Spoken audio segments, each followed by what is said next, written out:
In a matter of just over a decade, we have nearly 2,800 patients, which is now the largest single food allergy center in the world. Those 2,800 patients have been fully treated or in the process of just completing treatment.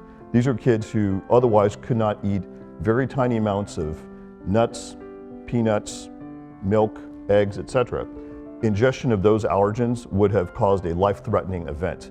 These kids can now freely eat any amount of those foods safely, removing the risk of that condition. So how is all that possible? In a matter of just a decade, we have collected over 400 million data points as part of a very large cohort research study. We are utilizing those data points in heavy analytic cycling to predict how their individual immune systems will respond to treatment. And in a median time of just 14 months, these kids are actually done and completely on the other side of safety, which is absolutely amazing.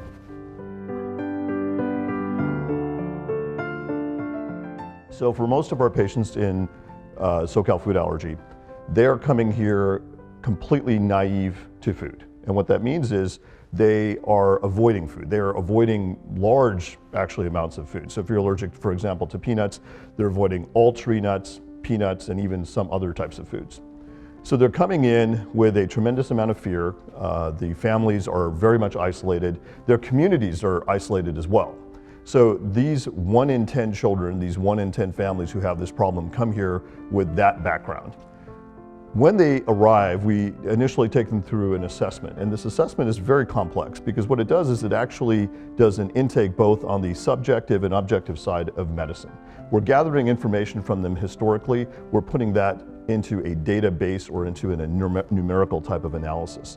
Similarly, we're actually running a complete in-depth set of testing, far more than they've ever had in the past. We're typically running about 400 plus markers per patient. All of that data is actually incorporated into a system. That system is something that I've been building over the last 10 years, and that allows us to subtype these food allergy patients because there's not just one type of food allergy patient. There's at least 5 that we've been able to identify utilizing this comprehensive approach. So once we've actually typed them appropriately, we can design an actual treatment plan where they're coming in with typically monthly visits, achieving appropriate doses of safety exposure at home, followed by full challenges to, for example, half cups of nuts sequentially over 14 to 15 months. And at the end of that program, these kids are eating these nuts once a week, they're eating freely, and their life is just dramatically different.